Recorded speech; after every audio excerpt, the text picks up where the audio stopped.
Ezekiel chapter 38. Now the word of the Lord came to me, saying, Son of man, set your face against Gog, and the land of Magog, the prince of Rosh, Meshech and Tubal, and prophesy against him, and say, Thus says the Lord God, Behold, I am against you, O Gog, the prince of Rosh, Meshech and Tubal. I will turn you around, put hooks in your jaws, and lead you out, with all your army, horses and horsemen, all splendidly clothed, a great company with bucklers and shields, all of them handling swords. Persia, Ethiopia, and Libya are with them, all of them with shield and helmet. Gomer and all its troops, the house of Togarmah. From the far north and all its troops, many people are with you. Prepare yourself and be ready, you and all your companies that are gathered about you, and be a guard for them. After many days you will be visited. In the latter years you will come into the land of those brought back from the sword and gathered from many people on the mountains of Israel, which had long been desolate. They were brought out of the nations, and now all of them dwell safely. You will ascend, coming like a storm, covering the land like a cloud, you and all your troops, and many peoples with you. Thus says the Lord God, On that day it shall come to pass that thoughts will arise in your mind, and you will make an evil plan. You will say, I will go up against a land of unwalled villages. I will go to a peaceful people who dwell safely, all of them dwelling without walls, and having neither bars nor gates, to take plunder and to take booty, to stretch out your hand against the waste places that are again inhabited, and against a people gathered from the nations, who have acquired livestock and goods, who dwell in the midst of the land. Sheba, Dedan, the merchants of Tarshish, and all their young lions will say to you, Have you come to take plunder? Have you gathered your army to take booty, to carry away silver and gold, to take away livestock and goods, to take great plunder?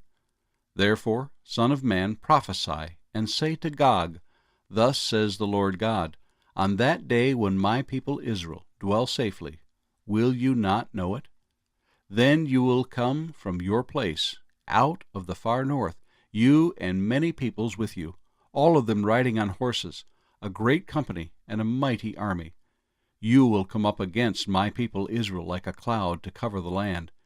It will be in the latter days that I will bring you against my land, so that the nations may know me, when I am hallowed in you, O Gog, before their eyes.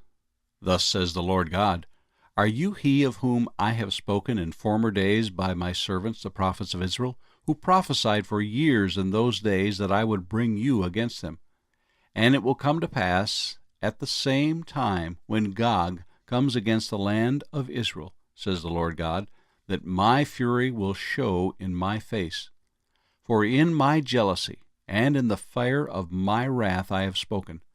Surely in that day there shall be a great earthquake in the land of Israel, so that the fish of the sea, the birds of the heavens, the beasts of the field, all creeping things that creep on the earth, and all men who are on the face of the earth shall shake at my presence. The mountains shall be thrown down, the steep places shall fall, and every wall shall fall to the ground. I will call for a sword against Gog throughout all my mountains, says the Lord God. Every man's sword will be against his brother, and I will bring him to judgment with pestilence and bloodshed.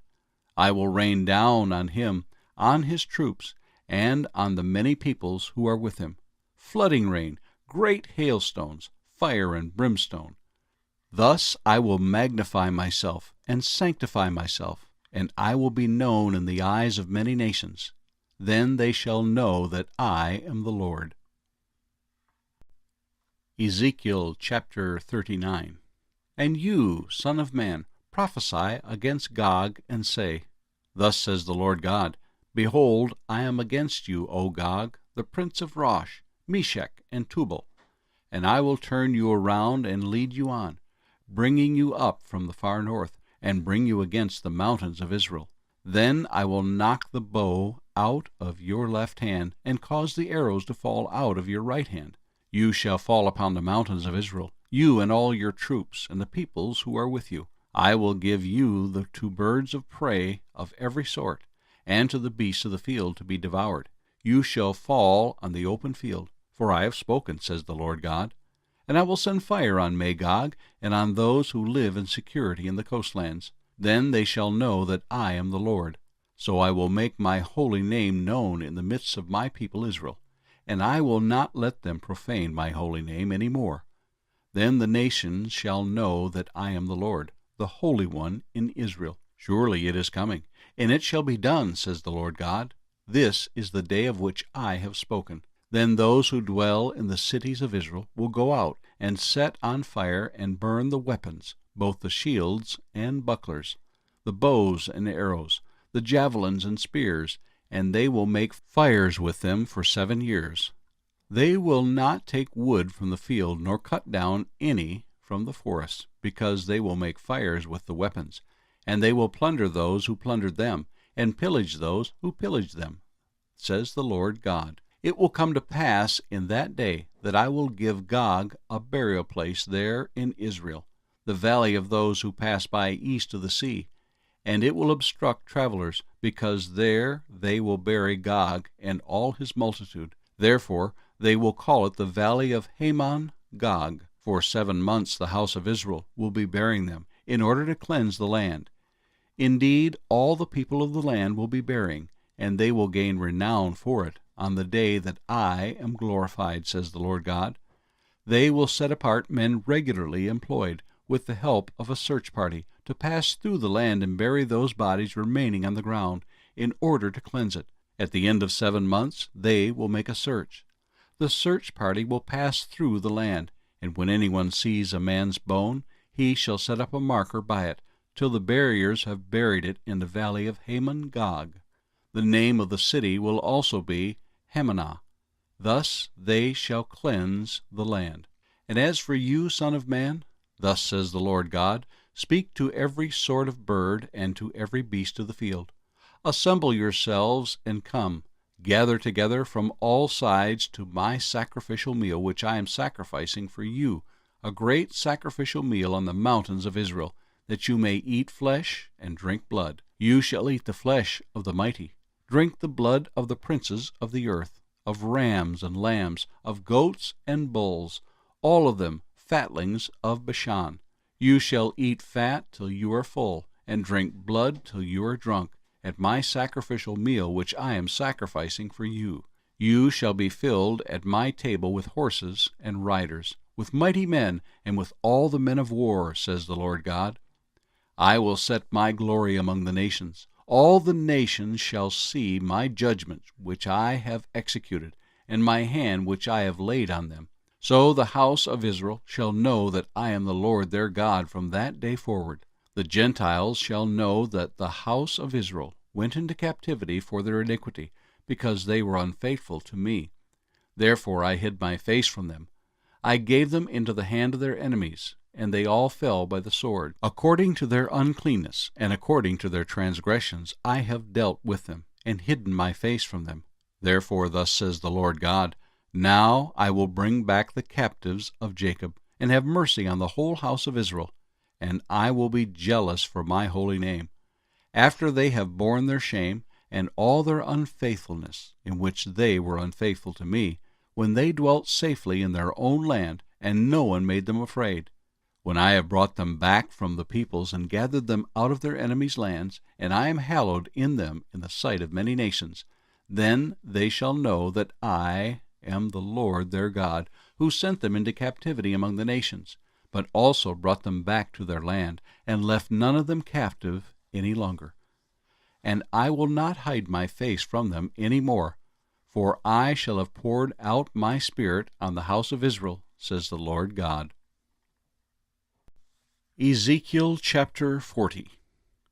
In the 25th year of our captivity, at the beginning of the year, on the 10th day of the month, in the 14th year after the city was captured, on the very same day the hand of the Lord was upon me, and he took me there. In the visions of God he took me into the land of Israel, and set me on a very high mountain, on it toward the south was something like the structure of a city. He took me there, and behold, there was a man whose appearance was like the appearance of bronze. He had a line of flax and a measuring rod in his hand, and he stood in the gateway.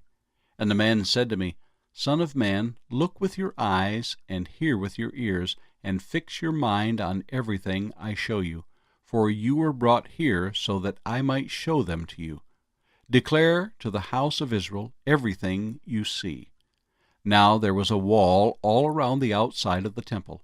In the man's hand was a measuring rod 6 cubits long, each being a cubit and a handbreadth, and he measured the width of the wall structure, 1 rod, and the height, 1 rod. Then he went to the gateway, which faced east, and he went up its stairs and measured the threshold of the gateway, which was 1 rod wide, and the other threshold was 1 rod wide. Each gate chamber was 1 rod long and 1 rod wide. Between the gate chambers was a space of 5 cubits, and the threshold of the gateway by the vestibule of the inside gate was 1 rod. He also measured the vestibule of the inside gate, 1 rod. Then he measured the vestibule of the gateway, 8 cubits, and the gate posts, 2 cubits. The vestibule of the gate was on the inside. In the eastern gateway were 3 gate chambers on one side and 3 on the other. The 3 were all the same size. Also the gate posts were of the same size on this side and that side. He measured the width of the entrance to the gateway, 10 cubits, and the length of the gate, 13 cubits. There was a space in front of the gate chambers, 1 cubit on this side and 1 cubit on that side. The gate chambers were 6 cubits on this side and 6 cubits on that side. Then he measured the gateway from the roof of one gate chamber to the roof of the other. The width was 25 cubits, as door faces door. He measured the gate posts, 60 cubits high, and the court all around the gateway extended to the gate post. From the front of the entrance gate to the front of the vestibule of the inner gate was 50 cubits. There were beveled door frames in the gate chambers, and in their intervening archways on the inside of the gateway all around, and likewise in the vestibules. There were windows all around on the inside, and on each gate post were palm trees. Then he brought me into the outer court, and there were chambers and a pavement made all around the court. 30 chambers faced the pavement. The pavement was by the side of the gateways, corresponding to the length of the gateways. This was the lower pavement. Then he measured the width from the front of the lower gateway to the front of the inner court exterior, 100 cubits toward the east and the north. On the outer court was also a gateway facing north, and he measured its length and its width. Its gate chambers, 3 on this side and 3 on that side, its gate posts, and its archways had the same measurements as the first gate. Its length was 50 cubits, and its width 25 cubits. Its windows and those of its archways, and also its palm trees, had the same measurements as the gateway facing east. It was ascended by 7 steps, and its archway was in front of it. A gate of the inner court was opposite the northern gateway, just as the eastern gateway, and he measured from gateway to gateway 100 cubits. After that he brought me toward the south, and there a gateway was facing south. And he measured its gate posts and archways according to these same measurements. There were windows in it, and its archways all around like those windows. Its length was 50 cubits, and its width 25 cubits. 7 steps led up to it, and its archway was in front of them. And it had palm trees on its gate posts, 1 on this side and 1 on that side. There was also a gateway on the inner court, facing south, and he measured from gateway to gateway toward the south, 100 cubits.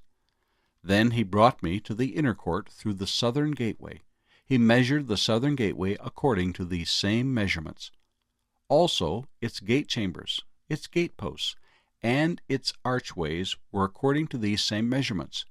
There were windows in it, and in its archways all around. It was 50 cubits long and 25 cubits wide. There were archways all around, 25 cubits long and 5 cubits wide. Its archways faced the outer court. Palm trees were in its gateposts, and going up to it were 8 steps. And he brought me into the inner court facing east. He measured the gateway according to these same measurements. Also its gate chambers, its gateposts, and its archways were according to these same measurements. And there were windows in it, and in its archways all around. It was 50 cubits long and 25 cubits wide. Its archways faced the outer court, and palm trees were on its gateposts, on this side and on that side, and going up to it were 8 steps. Then he brought me to the north gateway, and measured it according to these same measurements. Also its gate chambers, its gateposts, and its archways. It had windows all around. Its length was 50 cubits, and its width 25 cubits. Its gateposts faced the outer court. Palm trees were on its gateposts on this side and on that side, and going up to it were 8 steps. There was a chamber and its entrance by the gateposts of the gateway, where they washed the burnt offerings. In the vestibule of the gateway were 2 tables on this side and 2 tables on that side, on which to slay the burnt offering, the sin offering, and the trespass offering. At the outer side of the vestibule, as one goes up to the entrance of the northern gateway, were 2 tables, and on the other side of the vestibule of the gateway were 2 tables. 4 tables were on this side, and 4 tables on that side, by the side of the gateway. 8 tables on which they slaughtered the sacrifices. There were also 4 tables of hewn stone for the burnt offering, 1 cubit and a half long, 1 cubit and a half wide, and 1 cubit high. On these they laid the instruments with which they slaughtered the burnt offerings of the sacrifice.